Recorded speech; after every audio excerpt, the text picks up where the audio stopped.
if I may. Your attention, please. This is a program in a series titled Language in Action.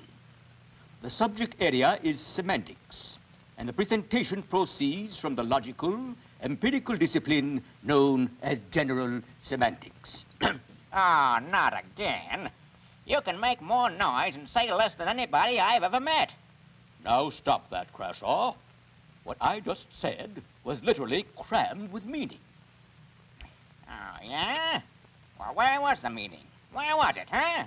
The meaning, my dear sir, was in the words. Are you trying to kid? All I heard was a lot of noise.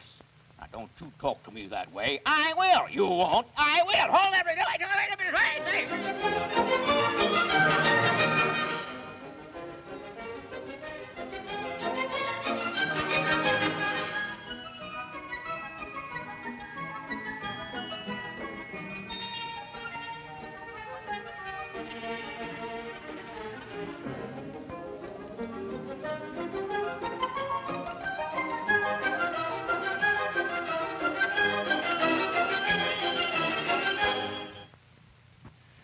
Ooh, these conversations with Crashaw give me a headache. It's time to introduce now our senior colleague, Dr. S.I. Hayakawa.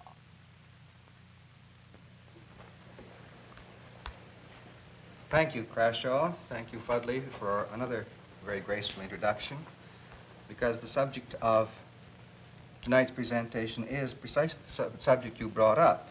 Where is the meaning? And what Fuddley said is an assumption held by many people. Of course, the meaning of words is in the words. And according to this rather simple and naive view of language, why is an apple called an apple? Well, because it is an apple. That's the natural thing to call it. And what about foreigners who call it something else? Well, that's because they don't know any better. We feel that the word is an inevitable and natural representation of that which it stands for if we are linguistically provincial. Another example of this naive attitude towards language is the American tourist who orders, let us say, coffee in a foreign restaurant, and he says, "Bring me some coffee." And the foreign waitress doesn't understand him. What does he do? If you're carried away by the assumption that the meaning of the words is in the words, then he shouts the word coffee, and he shouts it again. And if the meaning of words were in the words, ultimately the meaning should get through, but of course it doesn't, because the meaning of the words is not in the words, but it's in the nervous system of people who know and understand the language.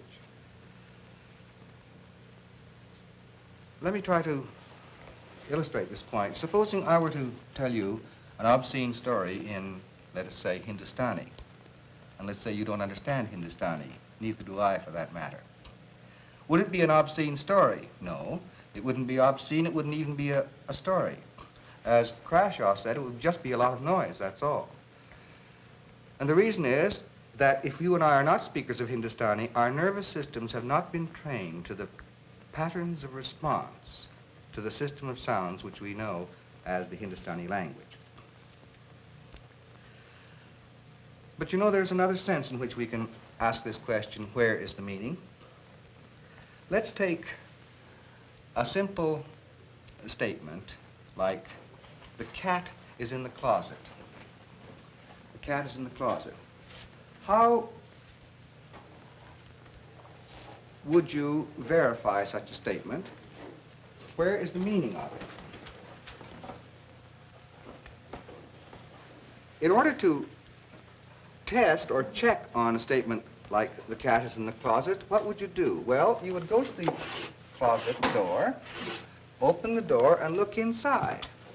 And then inside there is the cat. And if the cat is there, you say it is true. If the cat is not there, it is false. But the point about making such an investigation is that the meaning of the words, the cat is in the closet, is not in the words itself in one sense. It's in the non-verbal world of things and events that words stand for. Actually, much of the language of science and much of the language of everyday life is based upon this simple relationship of words that stand for something in the physical world, and in order to find out whether or not they have meaning, we have to go into the physical world and check them. If I say, for example, that water boils at a temperature of 212 degrees, what do you do about it? You boil some water, and then you put a thermometer in it and find out whether or not the statement is true. And insofar as a statement is capable of being checked by physical experiment or physical observation, we can say it has content, and therefore you can say it has meaning. Now, problems of this kind happened to concern very profoundly a group of philosophers and scientists who lived in Vienna in the 1920s. They were extremely concerned with cleaning up language and making language fully meaningful. Why were they concerned with this subject? I'm not sure, but I think I can make a guess. Among the influences they had gone through was the experience of the defeat of the Central Powers in World War I. And during a war, of course, one hears a great deal of patriotic propaganda, much of it in this case misleading since it had obviously led to defeat. And in the period of disillusionment following that war, I imagine this was one of the motivations that led them into the examination of language. When is language meaningful? Under what conditions can it be said to be meaningful? There were many people concerned with this question. And these philosophers of Vienna, who ultimately came to be known as the logical positivists, or the Vienna Circle, apparently met in each other's homes to have seminars. They met in coffee houses to discuss a variety of these philosophical questions. Now, in order to give an example of the kind of questions they discussed, I'd like to go to the blackboard again and put some statements on the board. Let's imagine that a Christian American and a Buddhist Ceylonese are in conversation together. And the Christian American says to the Ceylonese, Jesus is divine.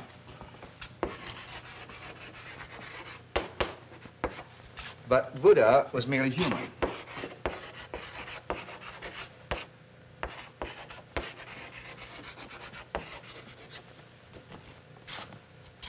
Let us imagine that the Buddhist, in reply, says, oh no, you're wrong. Buddha was divine, and Jesus was merely human. And let's imagine a third person taking part in this conversation, let's say a theosophist, or somebody connected with some of these new thought movements, who would say, oh, Jesus was divine, of course, so was Buddha was divine, and you are divine and I am divine, we are all divine.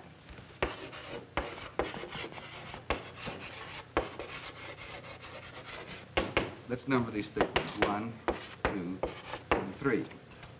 Now, from the point of view of the logical positivists, the Vienna Circle, they would ask seriously, how would you check on any one of these statements to find out whether it is true or false? Is there any experimental or evidence, is there any way of observing the world in such a way as to be able to say any one of these statements is more true than the other?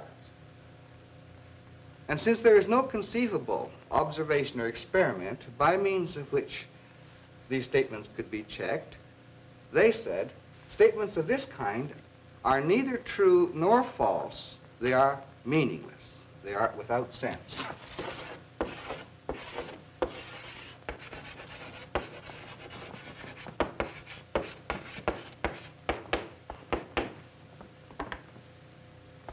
There were many questions of this kind that concerned the logical positivists, and let me give you some examples of what they were worried about. Almost all philosophical and metaphysical questions, they decided, were meaningless. One of this group, who later came to the University of California in Los Angeles, Hans Reichenbach, wrote a book called The Rise of Scientific Philosophy.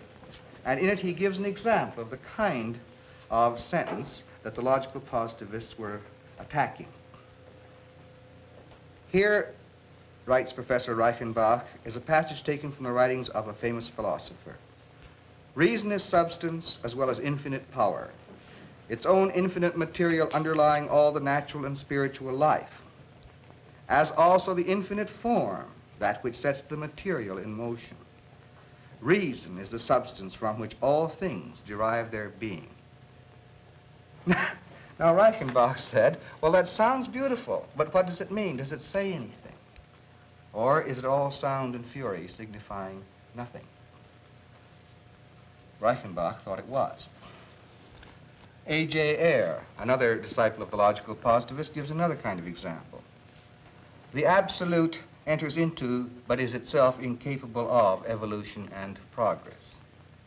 Now, how would you prove that the absolute does or does not enter into evolution and progress? Since there's no conceivable physical way of checking, verifying the validity of this statement, Ayer says such a statement is meaningless.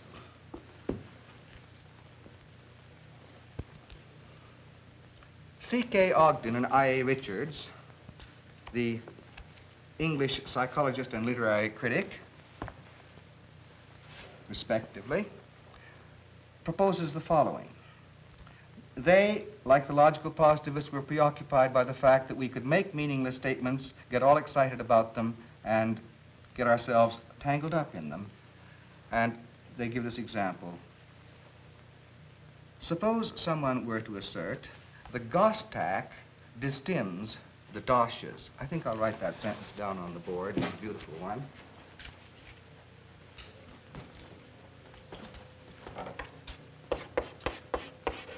The Gostak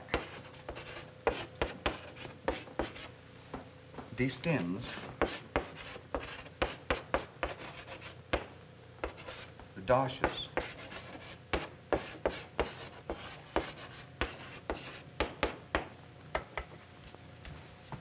Well, what does it mean? Doesn't matter.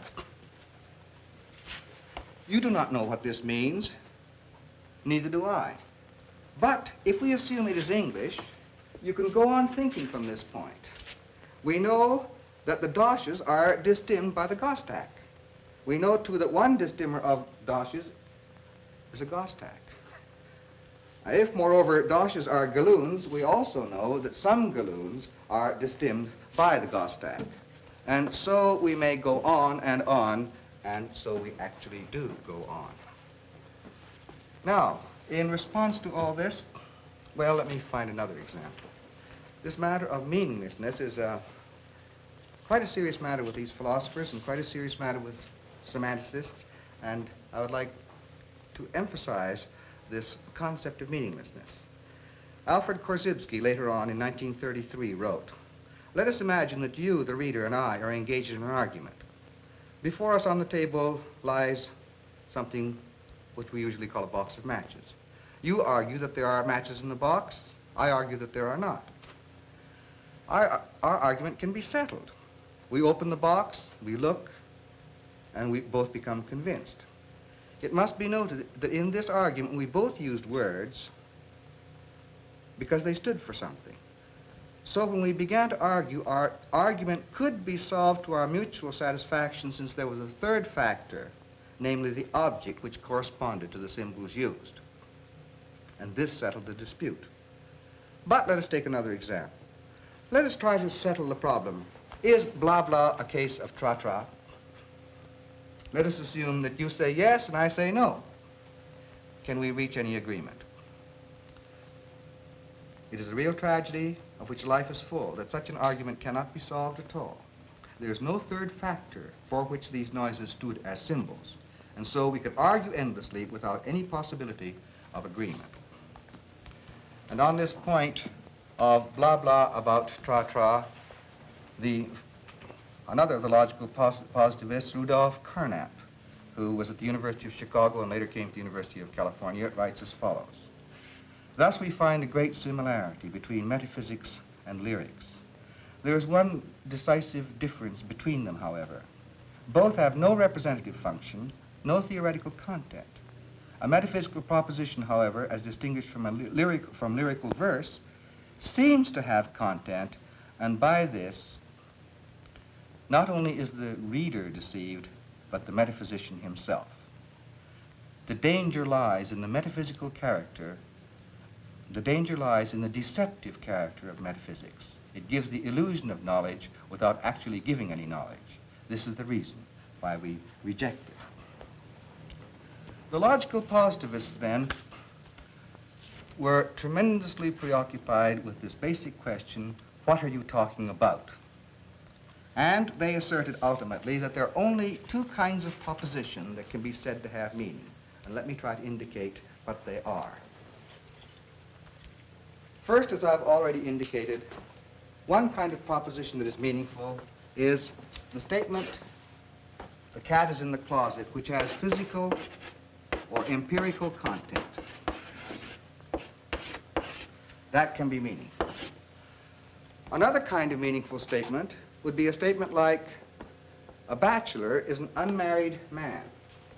This is meaningful in the sense that it gives rules of the language. A bachelor is an unmarried man, an unmarried man is a bachelor. This is part of the rules of the language. And insofar as a statement gives information about the rules of a language, it is a statement about language which can be meaningful. And we call these definitions or tautologies.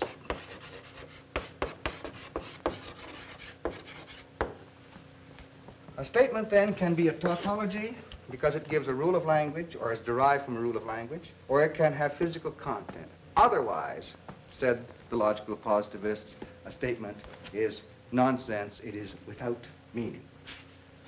So let me summarize this point of view of the logical positivists. They asked in deadly seriousness, what are you talking about? If you are not talking about anything, if you're not talking about language in the sense of tautology, if you're not talking about physical content, you're not saying anything, therefore you must shut up. And Ludwig Wittgenstein, the greatest of the logical positivists, I guess, put this in a very, very famous aphorism, whereof one cannot speak, thereof one must be silent. Crashaw, I do hope you've been paying the strictest attention to what Dr. Hayakawa's been saying. And that man, Wittgenstein, that statement of his certainly makes sense. Whereof one cannot speak, thereof one must be silent. Yes, sir, I think that's excellent advice. Just think of it, Crashaw. If you would only talk less. Talk less? Wow, look who's talking, would you? Talk about being silent. Why, I don't think you could keep your mouth shut even if you were 6 feet underwater. Tut, tut, my dear fellow. Remember Wittgenstein. Or to put it in language you can understand, don't talk so much. Oh, yeah? Well, just wherever you talking. Where up, huh? Tell me that. Oh, dear, Crashaw. Your lack of understanding is positively monumental. Don't you call me a monument, you overpainted apple box. Sir, I'm trying to hold my temper. Yeah. Well, why don't you try holding your breath while you're at it? Now, see here, Crashaw. I've been asking you for the last time. Will you listen to what Dr. Hayakawa has to say? You just might learn something, but I doubt it. Ah, you're so high and mighty, you're turning blue from lack of oxygen.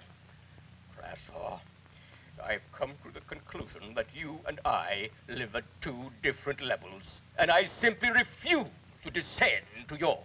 Do you hear me? Yeah, I hear you, and I hope you heard what the doc said about nervous systems being equal. I'm as good as you are any day. Now you hear me. Shut up! Oh, no, sir, you shut up! You shut up! You shut up! If somebody doesn't interrupt us, we'll kill each other. Stop, gentlemen. Yes. If our audience wanted to see wrestling, they would have turned to that channel to start with. Now, if you pipe down, I want to go on with this lecture. Thank you. I tend myself to take a less hard-boiled view of so-called meaninglessness than the logical positivists. There are other categories of meaning, and I think many of the things that they call meaningless do have a meaning of their own that I'd like to go into. But before I do that, I would like to clear up this matter of the tautology a little bit. I said that as an example of the tautology, a bachelor is an unmarried man. That is true by definition. Murder is wrong. This, too, is true by definition because murder is the name we give to killings that we regard as wrongful. And many statements, then, are unarguable. They are simply true by definition. Sometimes the definitions are given by the language, but sometimes the definitions are given by, let us say, a social context or situation. Imagine an individual running for the office of mayor in an American town. He promises in his campaign to make wise use of the taxpayers' money. Now, would his opponent say, I will make unwise use of the taxpayers' money? Of course not. They both claim to make wise use of the taxpayers' money. By definition, they're supposed to say that, whether they do it or not. And they both promise efficiency in government. Not one of them will promise inefficiency because the other promises efficiency. Both promise to throw the rascals out and put good men in. In other words, many things that are said in political campaigns, many things that are said in sermons, many things that are said in commencement addresses, and no doubt many things that are said in college lectures are very largely true by definition. They are simply unarguable, and in that sense they are tautological.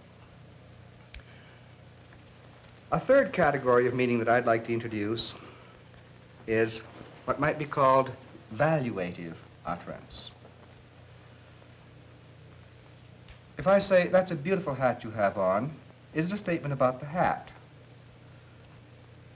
According to semantic criteria, I would say that the statement is not so much about the hat, it's a statement about my feelings about the hat. And therefore, that is a beautiful hat you have on reveals something about my tastes rather than about the hat. Whereas if you said, that hat has red cherries on it, or that hat is made of straw or felt, this would be verifiable, it would have physical content, whereas if you simply say it's a beautiful hat, you are really talking not about the hat, but about yourself. And when you ask where is the meaning of such a statement, you say it's inside the nervous system of the speaker. And many statements are valuative in this sense, both great utterances and foolish utterances. When you say that the American free enterprise system is the greatest system on earth, this is a valuative utterance. It doesn't say much about the American free enterprise system, except I like it very, very much. And when A.E. Housman writes in his poetry, loveliest of trees, the cherry now is hung with bloom along the bough, this is a statement about how A.E. Housman feels about cherry trees, rather than a description of the cherry trees themselves, and in that sense is also valuative. And the greatest of our utterances in poetry and in law and in a number of other fields and in religion are valuative utterances expressing profound and subtle and lasting valuations. And I would include them in the category of meaningful statements, except we must remember that we do not apply the same criteria of meaningfulness to valuative statements as we do to physical statements. There's still another kind of utterance that one might go into, which is somewhat more complicated than the things that the logical positivists talked about. And for this, I think we must turn to the subject of cultural anthropology. In a supplement to Ogden and Richard's famous book, The Meaning of Meaning, there is a long article by the Polish-English anthropologist Bronislaw Malinowski. And in it, he talks about the special problems of interpreting meaning in primitive languages. He was doing ethnological field work among the Trobriand Islanders in the islands of the Pacific. And this is how he describes the problem. The problem, let us say, is to try to interpret the language of the Trobriand Islanders. And in order to do this, he says, let us follow a party of fishermen on a coral lagoon, spying for a shoal of fish, and trying to imprison them in an enclosure of small nets. What he's getting at is the fact that if you're going to understand the vocabulary of fishing among the Trobrianders, and you don't know how they fish, there's no way of finding out what the language means, and therefore you've actually got to go on a fishing trip with them to discover the meanings of their words. The canoes glide slowly and noiselessly, punted by men especially good at this work and always used to it. Other experts know the bottom of the lagoon with its plant and animal life. One of them sights a quarry, sounds and words are uttered, and sometimes sentences full of technical references to the channels or patches on the lagoon have to be spoken, and so on. All the language used during such a pursuit is full of technical terms, short references to surroundings, rapid indications of change, all based upon customary types of behavior well known to the participants from personal experience. Each utterance is essentially bound up with the context of the situation and with the aim of the pursuit. In other words, what Malinowski is getting at here is the fact that some utterances cannot simply be used as pointers to simple physical reference. Utterances assume their meaning in the context of a whole network of social institutions, social customs, habits, laws, games, activities. And it's within that whole network of human activities and social institutions that these words occur and in which these words derive their meaning. It's interesting to think about this point of view of Malinowski's and try to think about a document such as you and I have all frequently read. Imagine this document from a daily newspaper being discovered, let's say, by an ethnologist 1,000 years from now, trying to figure out what American culture was and what the language meant. And this is the document. First inning, Yankees. Quebec looked at a ball and strike, then beat out a bunt towards the mound as Spahn broke for the ball. Ernie Johnson started warming up in the Braves' bullpen. Logan went to the right for the Bauer slow grounder and threw him out. Quebec took second on the play, and so on. How would it be possible for anyone to figure out what that meant without being acquainted with the whole network of rules, customs, institutions with which baseball is bound up? Therefore, let me summarize the problem. Where is the meaning? Is the meaning in the physical content, the experience, the observations, and experiments which verify it? Is the meaning implicit in the language or in the social situation? Is the statement true by definition? Is the meaning of a statement largely in the evaluations of the speaker, of his likes and dislikes? Or is the meaning in the whole complex of the social situation and activities and institutions of which the utterance is a part? These, then, are some of the questions one has to ask in order to arrive at a proper sense of the complexity of the evaluation of language.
This is National Educational Television.